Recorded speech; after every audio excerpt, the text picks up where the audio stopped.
Answers podcast. My name is Chris Stout, and with me today is Matt Tullos, a longtime friend, first-time guest.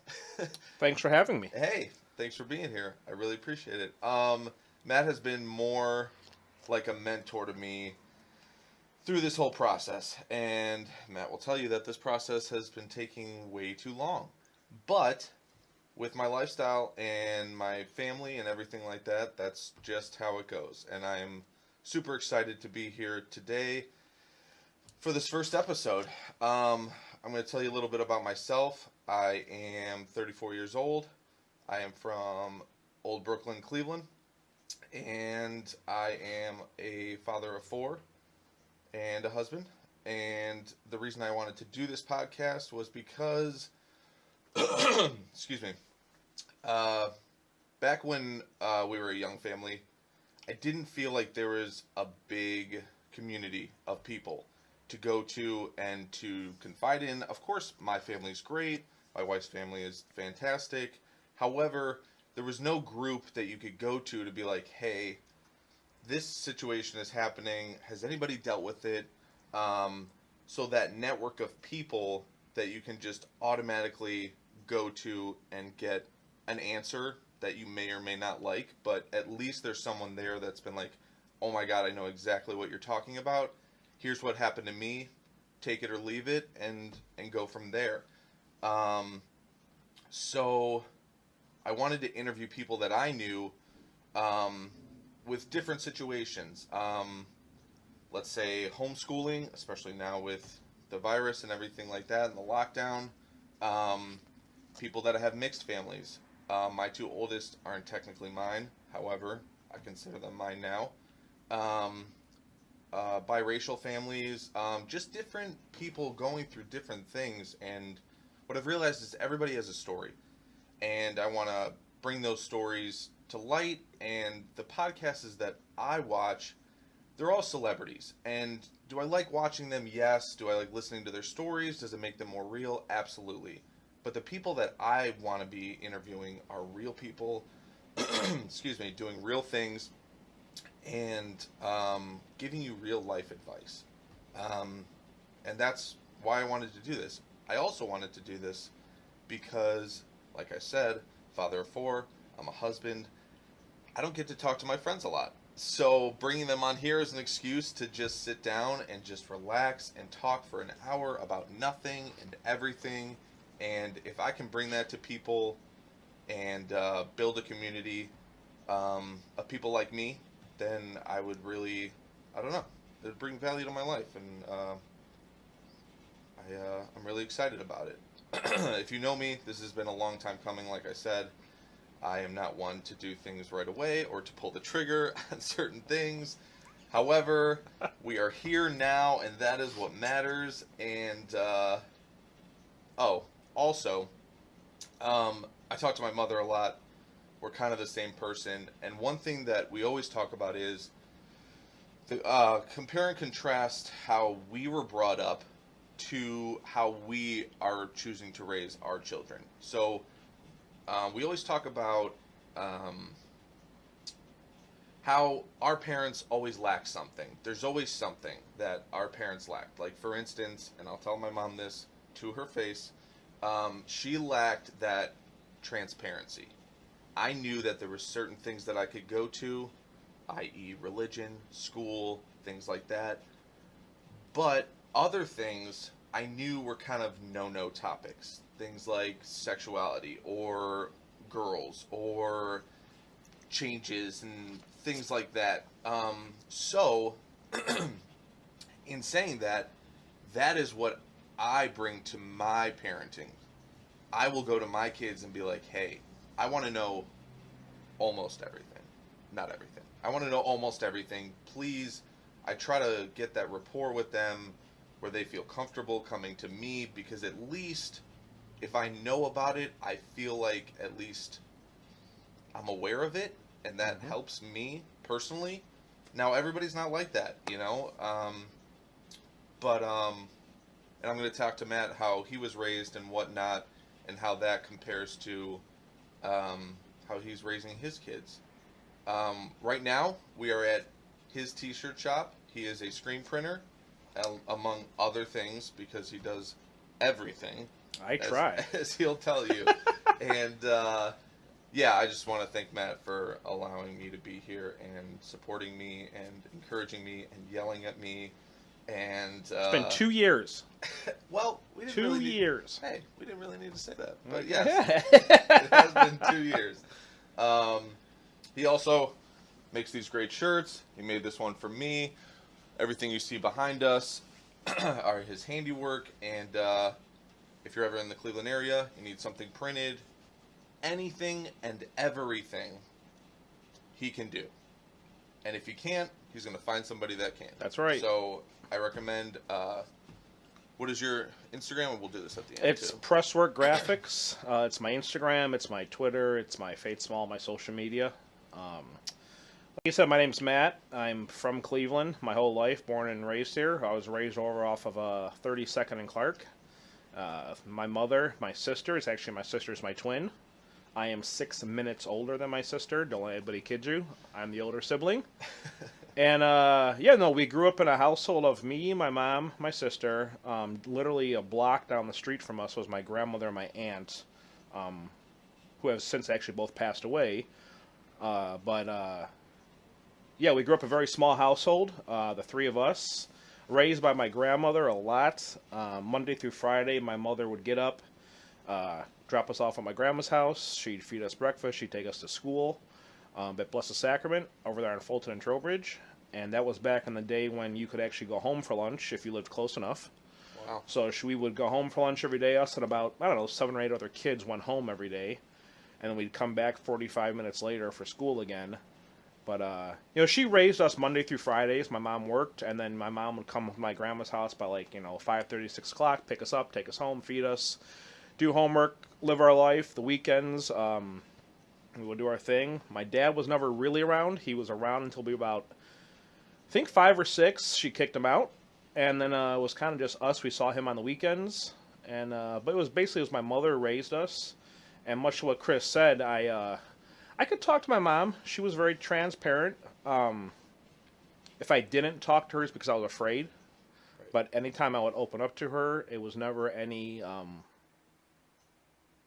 I couldn't say. Of course, there was joys and disappointments, right, but she was very open to me, and I think that's how I've raised my kids. Growing up, we were never grounded, we were never really punished. If we did things we shouldn't have, we would get screamed at, yelled at, get a talking to, stuff like that. But my mom didn't believe in, I guess, wasting our time.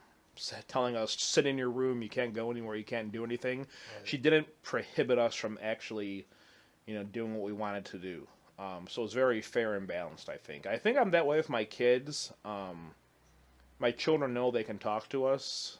I think my son is more open with my wife. I think my daughter is more open with me. Which, by the way, it is great. Yeah, it is. If you have that one parent that you can go to, it doesn't make it. It doesn't mean they love you any less or there's no less, favorites. But knowing that you have that one person, I think personally, is even just knowing that you have that person, even if you don't use it, but just knowing it, I think that to me sinks into a kid's psyche way more than anything else. Yeah, because I know I can be aggressive with my kids, and I think my... You're an aggressive person. Yes, I think my son... I know my son is more like my wife, and I know my daughter is more like me. My wife, it takes a lot to get her roused up. Right. I mean, it really takes a lot for her to yell. So when my wife is yelling, something's wrong. Right. And then with my son, he keeps a lot of stuff to himself. He's very quiet and reserved. He's very respectful of everybody's around. Absolutely. And you get my daughter, who's more like me and loud and boisterous and not afraid to speak her opinion when she needs to. Right. And but it works out well that way. I think it does. Absolutely, and that's the other thing too. Excuse me. These kids that we have, they are raised in the same household, under the same time frame, and they are so different. It is unbelievable. Yeah. And I would love to know the science on kids' psyches and how the things change throughout the years and what things sink in from a young age and whatnot. But I mean, anybody with multiple kids know they are so different. So having two parents with the two different kind of personalities and demeanors is just it's huge. It's really really it's nice to have, and it shows because I personally know your kids and they're both great kids, but I also see your The two difference. personalities Yep. in them. Yep. And it's just nice that they have the both of you. Thank you. Which is also nice because nowadays sometimes it's rare It's not common. to have both parents, and as sad as that is, it's the reality. Yes, and it is. I don't think they'll truly realize that or appreciate it until they're obviously older and they see the world around them. However, sometimes I just keep telling myself that, like, hey, I'm just waiting for that day. I'm just waiting for They it. thank me for What day is being that? here. Oh, yeah, that one. My daughter's promised to buy me a house when I get older. Oh, see? So when she's in California, living it big, Ugh. she'll have a smaller house for me. It's so funny you say that because So- Braden is talking to me last night. He's my 14-year-old. And he's like, when I make it to the MLB, he's like, Oh, there you go. Will you live with me? I was like, Yeah. dude. Yes. I was like, build me that guest house. As long in the as he's back. playing in I Arizona like how or I'm saying Miami. just me. Yeah, yes. Build me My that my guest daughter's house. building me my house. I didn't say my wife. Right. That's my daughter. That's optional. But he's like, yeah, my house is going to be so big that I'm going to have so many rooms that you're going to have to live with me. I was like, you know what, dude? That's okay. Mm-hmm. So, just about your mom. Oh. And Well, so like growing up, my mom, as you know, with all the stuff I've done for like at St. Leo's and volunteering and stuff, that's how I was raised. There wasn't a time you didn't see my grandmother or my aunt or my mom at Blessed Sacrament. right. My grandmother, the whole time I knew her. From the minute I was born, it was just her. Her mother, she lived in a two-family house on West 32nd, and there was an up and down, so her and Steffi lived downstairs. Her mother lived upstairs. And then her mother, my great-grandmother, passed away when we were like 4 or 5, and she was like 82 or 85 years old. My grandmother passed away 18 years ago. She was 82. But, no, growing up, though, like I said, with the whole involvement of the school and church, whether it was a Wednesday night bingo, my grandmother was in the kitchen. So I was in there taking orders out from the kitchen to the old ladies and their dabbers at the bingo halls, and Right. don't dare set their food in the wrong spot at a bingo hall. Correct. You'll learn real fast about where your place is in life. Okay? From But, these church ladies. Yes. But no, we did a lot of PTC my mom was on. She was on the parish, kind of like a parish council. She was also on that. Okay. My grandmother did a ton of cooking for the Christmas Bazaar, bingos, any event that was in the church hall, my grandmother was pretty much involved with. From Father Command's one Jubilee he had where she made him cakes and she made bakery, to the Green Store across the street on Fulton Road. The Green Store was a storefront that we used at Blessed Sacrament for holidays like Easter and Christmas. So all the old women would make all the candies, and then at the Green Store they would sell them all to the kids. Wow. So they would take you over there on a Friday, you know, if it was Holy Week for Easter, you'd go over there on a Holy Thursday and you'd buy your stuff, your little candies and your treats for your family. Right. And the same thing with Christmas time before the break came. You went over there, you went across the street and you bought candies for your family. Could you imagine having to cross the street now in this day and age to go buy candy for your family? Certainly cannot. But it was a good time. It was, and then that to me, as I grew up and I had kids, it was just automatic to. I think I got into the whole volunteering thing at St. Leo's probably the time my son was in the 4th grade. So I didn't do much the first couple of years because I was new to the environment. Blessed Sacrament had just closed actually, and my kids were baptized there, and then once Blessed Sacrament closed, it was almost the same time my son started going to school. So we just kind of transferred everything over to St. Leo's. Right. And started volunteering there with the athletics and all the things we could. So it was always ingrained in me just to kind of give my time and help out. And Absolutely. which that's how we met. That's how I met a lot of people. I've Yeah, got a lot of friends now absolutely. just from volunteering and working. And back in the day when my son was first born, though, I lost a lot of friends. I was just like, I'm a dad now. I can't be hanging out and carousing. Right. And there was a period of time where I was just like, what am I going to do? Yeah. Who do I talk to? And I brought that up to my boss, Jack Haas. And Jack said, he goes, oh, don't worry. He goes, all of your children's activities is where your friends will come from. And he was right. He was 100% correct. A lot of the stuff I do nowadays is just with people that my daughter plays volleyball with, my son played lacrosse with, or O-ball with around the corner here. Right. There's a huge O-ball community. Yeah. Not to say that I've gotten rid of all my other friends, but No, you make but- new friends. Right. People who are single who don't have kids, as you're having kids, are like, what do we do now? Yeah. And Absolutely. it's a gradual change of you Absolutely. just change and you grow up and And you that's still have tough, friends. too. I remember having a core group of guys. Mm-hmm. I played music for many years in bands, and the memories that I made with those guys, I still talk about to Yeah. my kids, and Yep. they're like, "Dad, like seriously, another band story?" Yeah. But you don't understand how much you cherish those memories until Yeah. that those times are They're done, gone, yeah. and everybody's doing their own thing. And that was the other thing. I'm not going to make this interview about me. However, I was the first one to kind of back away from the whole party scene. Mm-hmm. So when I met my wife, I was 22, 23, and at that time, none of my friends were married. Mhm. Nobody had kids. Yeah. So everybody was in straight do what you want mode. Yeah. You work when you want, you play when you want. Yep. And that was it. So when I started backing away from the group, I felt completely isolated.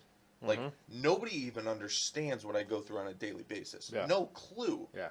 Getting the kids to school, making the lunches, making dinner, Mm-hmm. laundry, and just that whole lifestyle. And not only was it new to me, but I also had no one Yeah. who could relate. Yeah. And Oh, I that agree. feeling was a big reason why I started this podcast. Because if you think you're alone in that situation, You're not. believe me, you are so wrong. Yeah. No, I agree. I know that from the time of not having kids to doing whatever, like you said, to now having kids, and how all your time becomes monopolized around your family. And you sit there and you search for, God, I need some me time. Which is very important, by the way. Absolutely. So if you don't get your me time, you're going to have some issues. But Absolutely. going back to the family, I know, with me, running this business, I wake up.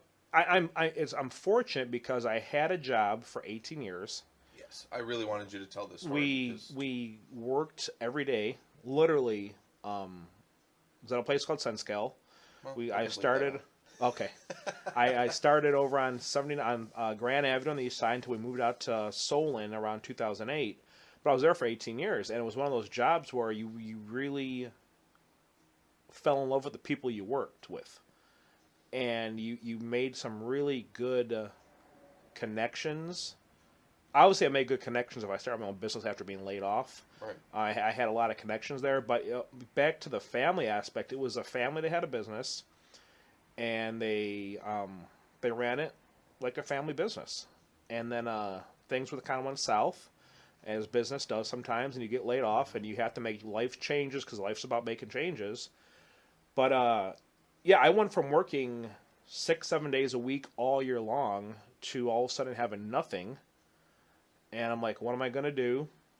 And upon being laid off, the boss, Jack Haas, he told me, start your own business. He goes, you don't play well with others, which is very true.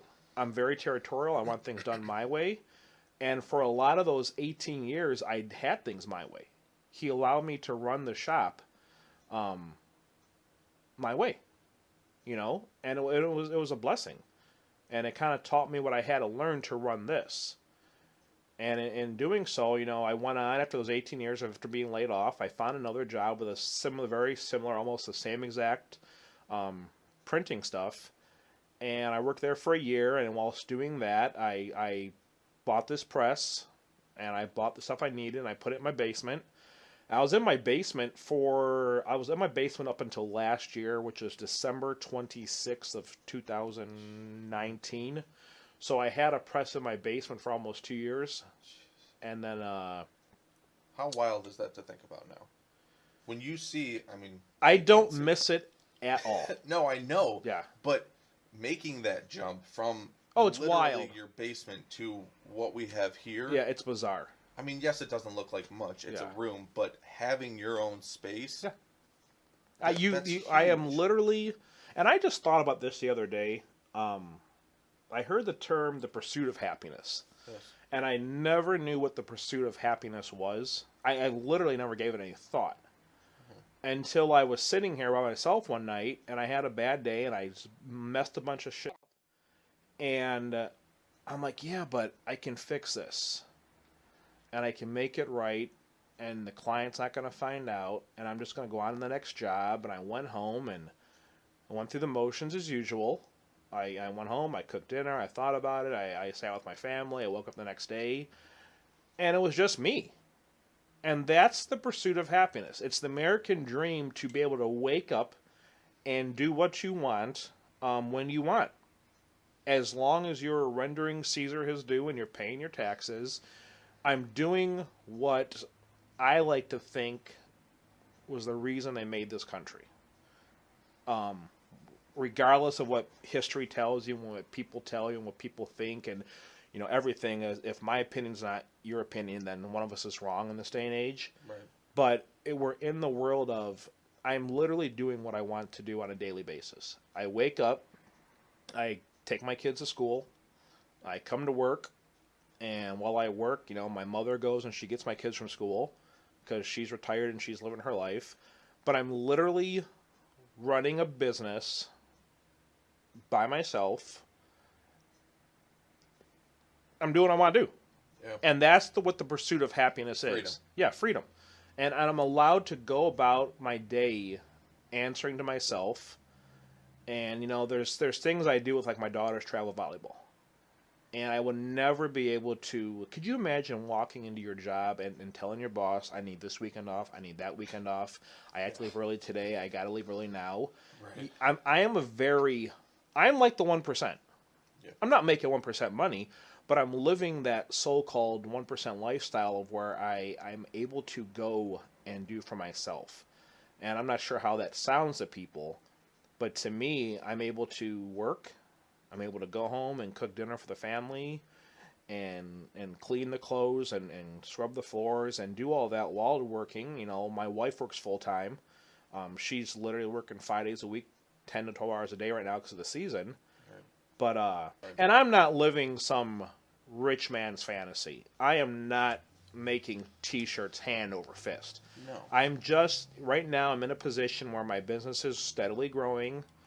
I'm steadily still learning, even though I've been printing now for 22 years. I'm still learning the ins and outs of running your own business. I think, which is every entrepreneur does. It's never a day where you don't learn something. But it's just to be the entrepreneur and to be able to just take life as it comes is what I'm doing. I think I finally stopped forcing things. Force the next customer. Right. Force the next job. Force this. Force that. I'm finally at 43 years old learning to not force things out. Right. But that's so easy to do. I mean, even somebody that has a normal job, forcing that next raise, forcing those overtime hours. Yeah. And I know you said you were worried about how people might take that, but there's somebody watching this right now that looks at you and is like, all right, he did it. It's possible. You can really do it. You can. I've read a lot of articles. I've watched a lot of your YouTubes and your Twitter videos and your Instagram videos where it's just these entrepreneurs are just they're just pumping it out there for you. Yeah. And if I can get a Lexus, you can get a Lexus. No, that's not true. Yeah. But if I can do this and I can run my own business and I can provide and help pay bills for my family, so can you. This is just something that sometimes there's people out there who realize it at a very young age. I did realize at a very young age. I was 5 years old. I was sitting in my grandmother's kitchen one day, and I did not like school. I hated school.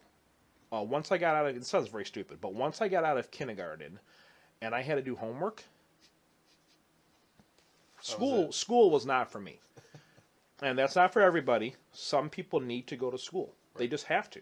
Yeah. I made it through Ignatius. I graduated in 95. I went to CSU, and I dropped out because I had no idea what I wanted to do in life, which is how I got into screen printing 2 years later. But if you want, back to what I was saying, if you want to do something for yourself, or if you want, you can do anything you put your mind to. So like I said, at a very young age, I realized I wanted to be by myself. I realized from talking to my grandmother, and now when you're a kid, you don't realize that your grandmother, her husband passed away years before you were ever born. She was living on assistance and stuff like that, but she was always by herself. She was always doing for herself, fixing the house, cleaning the house, cooking for people. So even though she didn't have a job, she was always doing something to keep us busy or herself busy. She was always independent. Right. And as a kid, I realized that. And I'm like, she just really does what she wants when she wants. Right.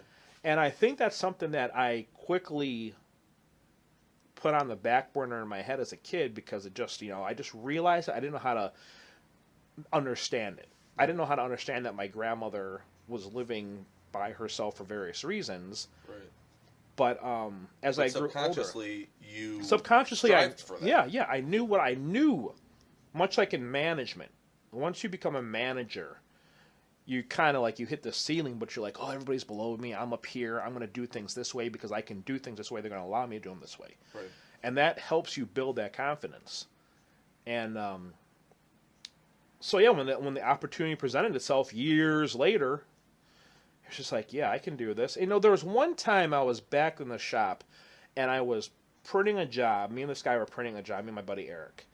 And Eric was running the press, and I was behind Eric at the end of the dryer, taking off shirts. And as I'm taking off shirts, I was reading work orders, what's next. And in my mind, I'm planning all these things out. We're going to finish this job. We're going to do that job. We're going to do this job. I said, Eric, why don't we do this for ourselves? That's what I said. Yeah. And Eric just stops the press. He hits the mic. He goes, wow. He goes, yeah. He goes, that's a great thought. And we went back to work. Wow. But it was one of those things, as I was watching the flow, I'm like, this is something that I think I can do for myself. This is 2012 when this discussion happened. Oh, okay. And I'm like, yeah, we can actually do this for ourselves. Because at the time, I fully understood the flow of how orders came in and how orders went out. Doesn't mean I understood the business of it, but I understood the flow of it. Right. And I was able to understand, I can do this on my own. And then, you go to work every day and those things go on the back burner again.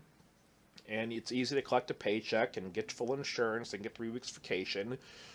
So you're really not ever pushed to do anything until you have to make a decision. And my decision is what am I going to do now that I'm laid off? So that's where it all started. Right. And, but yeah, you can do this. Right. You can literally wake up and like I tell people, there's a t-shirt shop right here. There's a t-shirt shop across the cemetery. There's a t-shirt shop across 176. There's a t-shirt shop on Brook Park Road. But we're all making t-shirts. Right. We're all paying our bills. There's always enough to go around when right. God wouldn't let me do this if there wasn't a way to do it.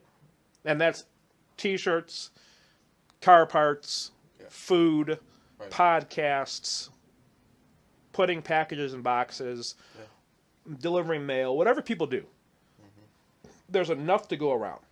Absolutely. And I think that is what holds certain people back is they don't think they can make another t-shirt. They don't think they make another cookie. They don't think they can make another podcast. Right. They don't think they can paint another wall. Yeah, I mean, I can definitely vouch for that. Before I started doing the podcast, years ago, I tried to do a t-shirt brand also based on family mm-hmm. and things like that. And there were some nights where I'm like, there's nothing like this out there. Like, this is it. I found my niche. I taught myself the programming, and I figured out how to make logos and all this stuff. And I was like, yes, I can do this. And then there were other nights where I was like, why bother? Yeah. There's this brand, Yep. there's that brand. Yep. But the thing I wanted to concentrate with you is, I was just, when you told me that you were done working for people, that you were doing your own thing, I was dumbfounded. Not because I didn't think you could do it, but because of where you were in your life. You had a child in St. Ignatius School. So if you're hearing this... No, I just paid tuition that week before I quit. Yeah, if you're hearing this from any other state or any other area, that is not a cheap school. It is very prestigious, private school, and it's not cheap. No, nothing. Your daughter was in St. Leo's, another private school, and what was your wife doing at the time? My wife was working obviously. nights in a department store. Right. So most normal people, level-headed people, will be like, "This is not the time." Yeah, no, you're correct. Much like people that want to start families and start having babies, they go to each other. It's this never is not the time. the right time Absolutely. for anything. And that's what I wanted to stress. Yeah. If there was a wrong time to start your We'd be business, doing it. that was it. Yeah. That was the wrong time. Yeah. And you, maybe it's your stubbornness, maybe it's your... Well, you can either eat or you cannot eat. You can either starve or you cannot starve. There's no... When you go home and you're hungry, what are you going to do? Are you going to sit there? Or are you going to make something to eat? Yeah. It's as simple as that. You're either going to eat or you're not. And, people who choose not to eat are the ones who are suffering. Okay? You don't always like what you cook, but you're eating, right? Correct. You made your plate, you got to eat it. It was what we were all told when we were kids. Yeah. Eat what you put on your plate. You can't put it back. You can take more, but you can't put it back. So my grandmother and my mother always told me, you can't put it back. Stop taking so much food. So I like food. But you can't put it back. You got to eat it. Yeah. So you don't have a choice. And that's how I view life. You don't have a choice. There's choices to be made, but at the end of the day, you don't. It's either you're going to do it or you're not. Absolutely. So, like, you're sitting here now, you're finally doing it. Yeah. You finally made the choice. It doesn't feel real. No, it doesn't. Do you ever sit back and just look around and be like, I did this? Yeah, I do it all the time.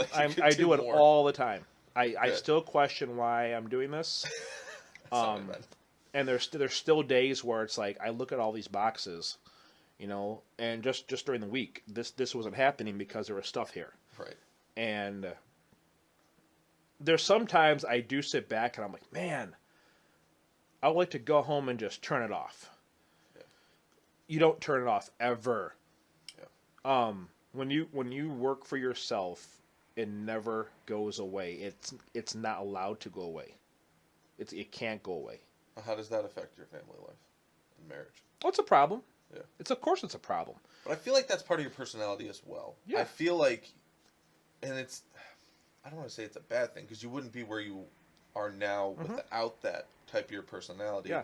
However, when things flow over into your personal life, it's obviously... Well, you got to think, when I was working from home in my basement, it was 24/7 everybody's problem.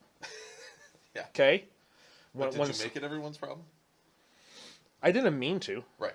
I didn't mean to make it their problem. But when you're literally working in your home... Yeah, when you're literally working in your basement, and kids come home from school, and wife comes home from work, and the kids are hungry, or the wife is hungry, and she just wants to sit down, people don't realize that you're working. Right. Because you're at home. And in the back of your mind, you're like, they don't respect me because I don't leave the house. Absolutely. And then one time my daughter made the comment, she goes, well, you don't leave the house. And you're kind of like, wow, you're right. And so that's a little bit of a motivating factor to get out of there. Yeah. It really is. But it never shuts off. It can't shut off. You can't run your own business and wake up and say, I'm not going to do it today. Yeah. You can't run your own business and go have dinner with the family and not think about work. You can't have sex with your wife and not think about work when you're done. It happens.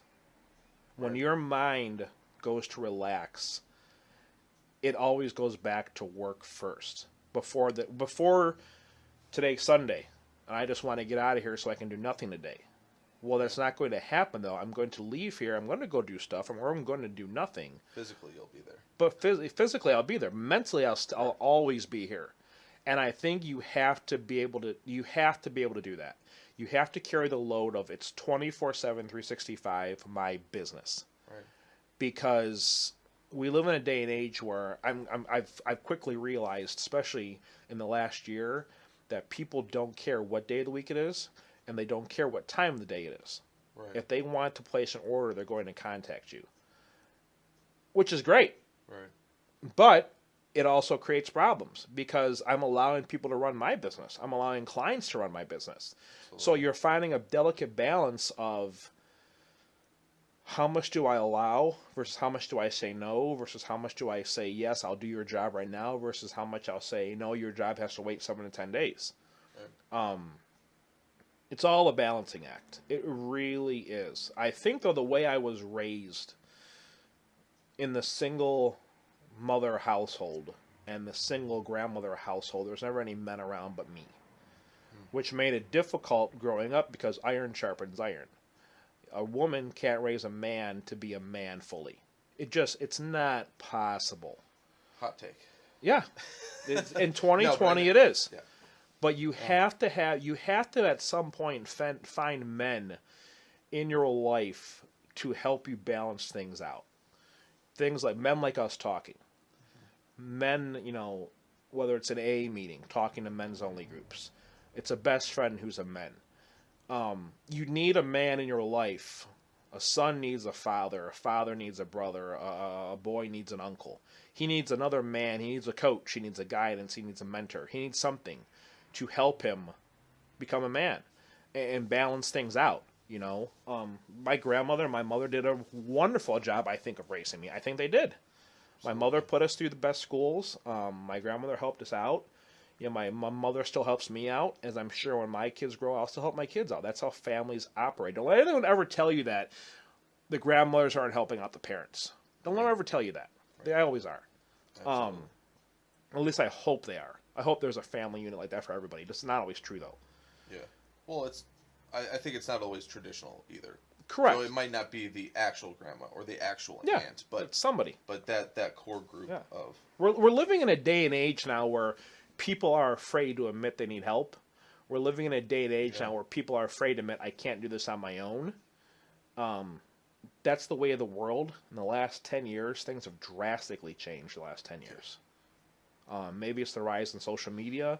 Maybe it's the belief that everybody's opinion is right. I know my opinions aren't always right. I just stick to them. Sometimes it's not for everybody. I'm going to clip that and send it to you. But yeah, I mean, I'm. You look back at this, and you say, "Wow, I'm really doing this. I'm really sitting here on a Sunday morning talking about this. It's really happening. Yeah. It's really, as the big word now, the hot word is manifested. Everything is you want to do something, you manifest it. Everywhere you go, you got to manifest everything you do in life. But it's the truth. You put your mind to it, and you can make it work. It only doesn't work when you choose not to. When you choose not to do it is when it doesn't work. A lot of people choose not to do it.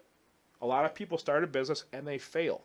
Even if this fails one day and you find out that I'm not here and I'm back working for somebody else, I can die, though, happy one day knowing that I tried this. Absolutely. Because you don't know. And just like when I was 5 years old, I knew my grandmother was just doing for herself 24/7. And it's something that I was in love with that thought process. My grandma don't answer to nobody. Right. She doesn't. Yeah. She didn't. Yeah. And and I see the good and bad side of that.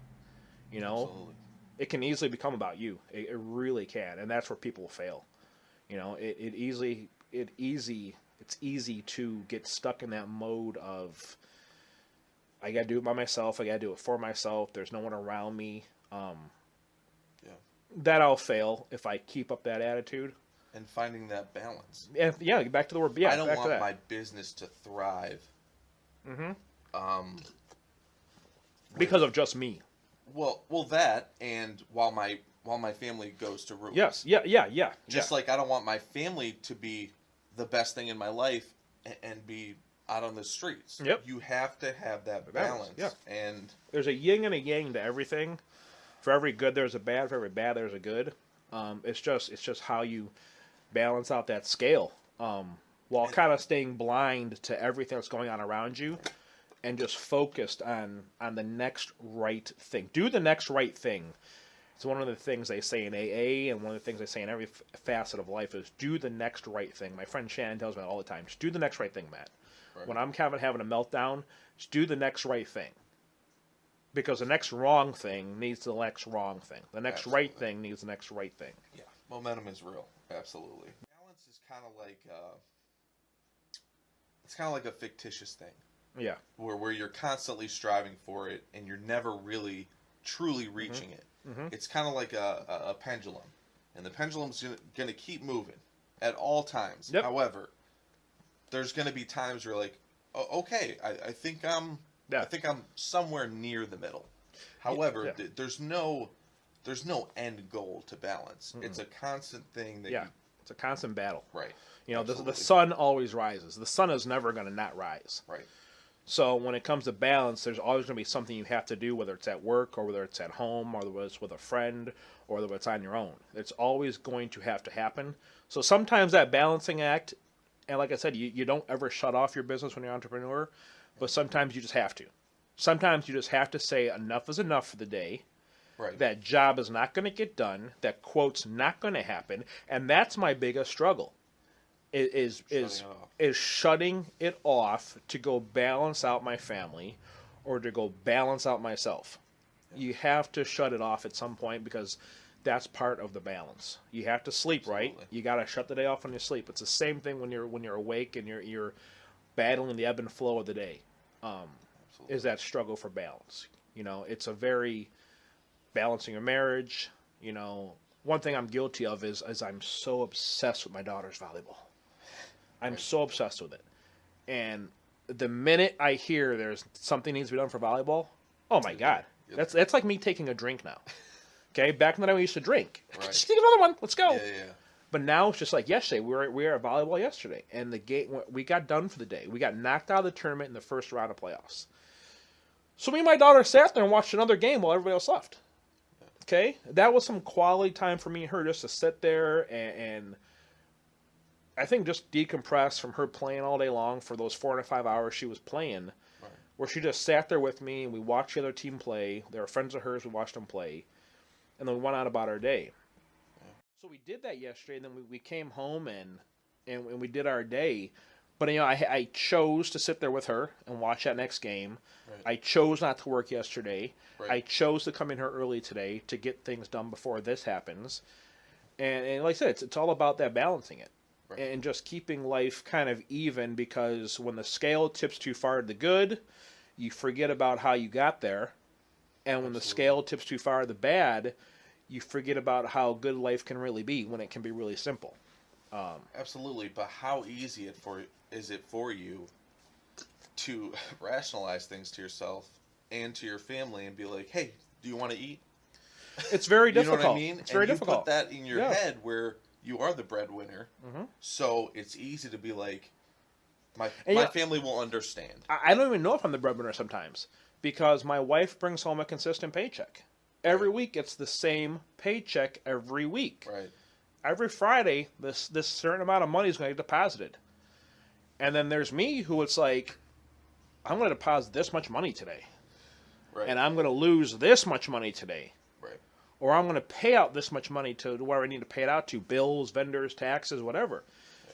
So at the end of the day, you know, there is a up and down, up and down, up and down of how much money you're actually bringing home and feeding your family with. Absolutely. So you gotta, which then goes back to that balancing act of, my wife's working consistently every day. She's Mm-hmm. bringing home a consistent check every day. You know, maybe she should be allowed to rest. Maybe she should be allowed to have that day off. Maybe I should shut this off and go home and do this because she's been working consistently every day. That's it's another balancing act Absolutely. of, and I get caught up in, sometimes I get caught up in, did I really do enough to earn this day off? That's a big problem with me. Did I do enough to earn this night on the couch? Interesting. Yeah, it's a wild Because thought. I can vouch for you, and anybody that knows you will say Mhm. this. You are everywhere. I You are love it. I everywhere. love I being everywhere, understand that, Chris. but you make people go, "How do you do I that?" love it. I love not resting. I can tell you that. Right. I don't know how to rest, which is part of my problem. Yeah. I don't know how to sit down and rest. And you've heard me say it. I don't shut this business off. Right. I don't shut anything off is my problem, I think. But putting it in your head that your wife may need to call Yeah. a timeout. Yeah. Yeah. That's Yeah. huge because that's something you can wrap your head around. Mm-hmm. I'm not doing it. I'm not resting. I'm going to let her rest. Mm-hmm. So that Is works it? with your Yeah. mindset to be like, okay, I'm still working, and I'm allowing her to have her time because I can tell you right now, excuse me, my wife is really good at just taking a time out and being like, hey, honey, see you later. Yep. And at first I'll be like, hey, wait, but no. Mm-hmm. And then I'll be like, okay, Yeah. clearly she needs that right now. That's what makes us all unique. We're all different. Um, Contrary to popular belief, nobody's equal. We're not. That's how she moves. You know, if that's Hold that. on. In what way? I'm not gonna let people clip that. What's that? We're not equal in what way? We're all different. We all have to be treated differently. Just Okay. because she gets to take off doesn't mean you do too. You don't. It's what keeps, which I'm finding out is what keeps her sane. Okay. It just, if she needs to shut it off and go, what if she doesn't do that? What's going to happen next? And it's like tipping the scale. There's all this good, there's all this bad. It's like back to balancing. You just let her go. But then you get people like me who are like, my first job was at the Cleveland Zoo in food service. And it was Earth Day weekend. I worked 10 hours that day. I was 16 years old. It was April. And I popped popcorn all day. By the Cat and Primate building, I popped popcorn for 10 hours, Chris. That sounds great. It was not. It was my I'm first sure they ever paid you job. really, really oh, well. it was $4.50 an hour. Oh my God! Back now in you're showing your age. 1993, 94, somewhere in there. Holy. And then the next day, I came back, went right back to the same building, and I changed trash from 9 a.m. until like 7 o'clock at night. That was actually Earth Day. And I went home exhausted. But I was 16. Yeah. And in my backyard, I was a big baseball kid as a kid. I just loved baseball. Yeah. I had a rubber baseball, and in my backyard, I took an old tree stump that I mounted a wooden plank to. It's like this 3x6 piece of like 2-inch plywood. Yeah. And I mounted it to that. I used to pitch off of it. And it was my daily activity in my backyard. I would play catch up myself. Right. I stood out there for like an hour and a half, just drained from work, throwing this ball against this target. In my mind, I was pitching a 9-inning game. Right. That's what, because I was a kid, just playing in the backyard. Yep. I was exhausted. My mom's like, "What are you doing?" I had to get my me time in. And even at 16, I had to get that little bit of time in. Yeah. And I go back to that because I was so tired. But that at that time was my way to relax. That got my mind off of changing trash and popping popcorn, because I knew I didn't have to go back to work the following weekend. I was only 16, but that got my mind off of it, and I was out there just playing my little game in my head with this bouncing ball, and it was just something I had to do, and I go back to that a lot. Just the ebb and flow. Keep yourself busy. Keep yourself doing something. Somebody told me when I was younger too, you can rest when you die. It's a terrible thing to tell people. Right. You can rest when you die. Yeah, you're gonna get there quicker with that Yeah, mentality. yeah. Um, But it's something I do. Is I go, and I enjoy it though. to bring that full circle, so your me time, what you're saying was that volleyball game that you were watching with your daughter. Not many people would look at that as me time. It's me time. But that's how Yeah. you took it. That- And in yep. your mind, that's your rest time. Yeah. So you're able to have that time both with your daughter Yeah. and by yourself. Yeah, it's my way to get away. But yeah, it's all while trying to balance it out, you know. Yeah, So absolutely. Um, Now, going back to your early family life, mhm. and we talked about this last week, not having that father figure around Yeah, it and made it. having that be a driving force on why Mhm. you are so involved. It made it difficult. One of the things that made it difficult about being a kid was with my father not really being around. It made it difficult for me to hang around kids who had fathers. Yeah, It you was resent them. weird. I don't know if I even resented it. I didn't know how to act with another man present in the house. Interesting. Um, I had a couple buddies who had dads there all the time. I had a couple friends who didn't have dads there all the time. Right. And I found myself gravitating to the guys who didn't have dads there all the time. It was just an environment I was used to. I can't say it was healthy. I don't know if it was. I just know it kind of it was a weird. It was weird when you went to someone's house for a birthday party and their mom and dad were there. That to me was weird. Um, yeah, but yeah, when I grew up though, it made me always want to be there for my kids. Maybe it made me a little too overbearing to a fault because I got to be at everything. I Right. got to volunteer here. I got to volunteer there. I got to go this blah blah. Can't miss this game. Can't miss that activity. Right. You you do lose focus and you start to overdo things Yeah. because you want to make sure you're there for everything. Absolutely. Then you got my wife though, who's just like, yeah, I don't want to go today. You take her. Yeah. I envy that sometimes. I Yeah. envy that. I don't need to go watch my kid play 24/7. I want to Yeah. watch myself do this because it's my time. That's what my wife does. Right. Sometimes I envy that. Yeah. But at the Absolutely. end of the day, I don't miss it. When I have to, when the few and far times in between where my wife is at my daughter's event or my son's event and I'm not, Yeah. I'm just like, I don't want to be here. I don't want to be working because they're out there playing a game. What if I miss my son score a goal? What if I Right. miss my daughter get a Oh nice my set? God. I will You know? never forget this. So, So yeah, it's my way to get away. But yeah, it's all while trying to balance it out, you know. yeah, So absolutely. Um, Now, going back to your early family life, mhm. and we talked about this last week, not having that father figure around Yeah, it and made it. having that be a driving force on why Mhm. you are so involved. It made it difficult. One of the things that made it difficult about being a kid was with my father not really being around. It made it difficult for me to hang around kids who had fathers. Yeah, It you was resent them. weird. I don't know if I even resented it. I didn't know how to act with another man present in the house. Interesting. Um, I had a couple buddies who had dads there all the time. I had a couple friends who didn't have dads there all the time. Right. And I found myself gravitating to the guys who didn't have dads there all the time. It was just an environment I was used to. I can't say it was healthy. I don't know if it was. I just know it kind of it was a weird. It was weird when you went to someone's house for a birthday party and their mom and dad were there. That to me was weird.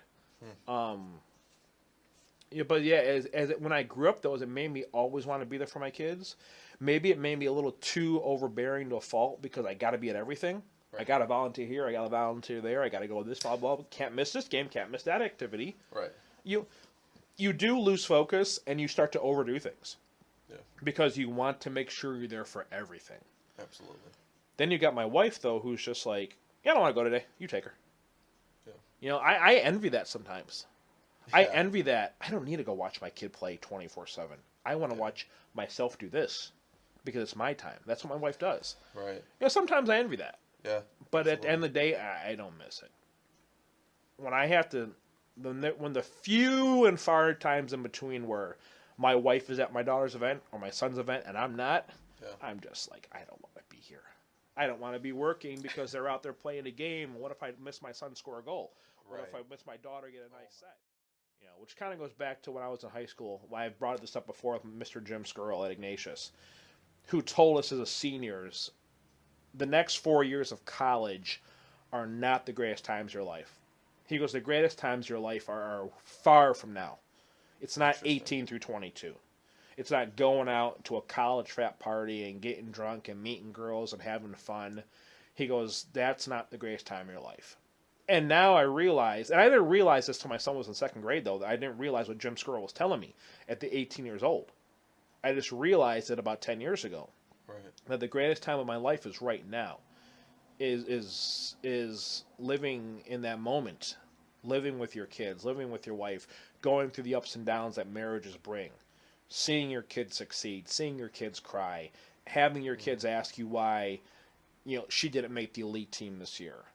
Having your son in tears a couple weeks ago because something was bothering him that you knew, but he wouldn't tell you until you yelled at him and brought it out of him, what was bothering him. Yeah. That these are actually what makes life. Having kids and having a family and dealing with all those ups and downs that the family and marriage brings, because it's not perfect. You got to live with people every day of your life, and you're just like, oh my God. Yeah. It's just really happening some days. Absolutely. But that's what Jim Skrull at Ignatius in that senior year theology class is talking about, is embracing these moments now. Watching your daughter succeed, watching your son succeed, not just on the field but in the classroom, watching your son serve Mass all those times, being up there helping out other people, watching your kids. One day, my son was across the street here in the cemetery, putting flags on the graves at Labor Day, or whatever that weekend was, Memorial Day. Yeah. They were putting flags on the graves with him. He's not even a Boy Scout, but he was over there with Jenny Robinson and them. Oh, wow. And watching your son get up early at 8 o'clock and doing things to memorialize our fallen soldiers and families of people who have loved ones served. Watching your kids do those things. Yeah. That is the greatest part of life. It wasn't those early 20s or late teens in college. It wasn't at the next random party. Yeah. It wasn't just balling out all night long. And those days were fun. Yeah. And I'll never forget those days. Absolutely. But this right now at 43 years old, with a senior in high school and a daughter in 8th grade, this is the greatest time of your life. This is what he talked about. This is where you're really enjoying life. You're really making life what it is. You're old enough now, you're writing your own ticket, you're doing your own thing, and you're doing it with your kids and your wife. Absolutely. This is what makes life enjoyable, because pretty soon it's going to be over. In the next 10 years, my daughter's going to be 23. My son's going to be 27. Yeah. And it's going to be me and my wife. Then what happens? Yeah. I don't know yet. You know what? I fear that a lot. When I met my wife, she already had our two older ones. Ryan was 7. Braden was 3 or 4. Mm-hmm. We don't know a relationship without kids. Yeah. That's scary. It is. This part right now, part I get. Yeah. I can grasp that. Being in a studio apartment with no one around and me and her just saying, hey, what's next? Yeah. It's going on? It's scary. Because you literally... You have to take your kids here. You have to take your kids there. You have to do this. You have to do that. Because if you don't allow them to enjoy parts of life. You don't allow them to grow and realize what's out there and what decisions they can make. Right. So you're so 100% of the time focused on your kids that one day is going to come where your kids grow up and they move and it's just you and her. Or it's just me and her. And then you got to look each other in the eye on a Sunday morning or a Saturday afternoon when you're not sitting at a tournament like you've been at baseball. Right.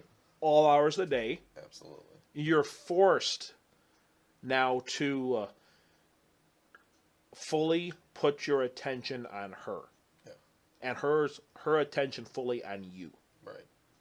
Yeah, essentially right now, we're not living for us. No. We're surviving for us and living for them. Yeah, which is back to the balancing act. Absolutely. Which I know I have failed at. We don't balance out our husband-wife time with our mother-father time.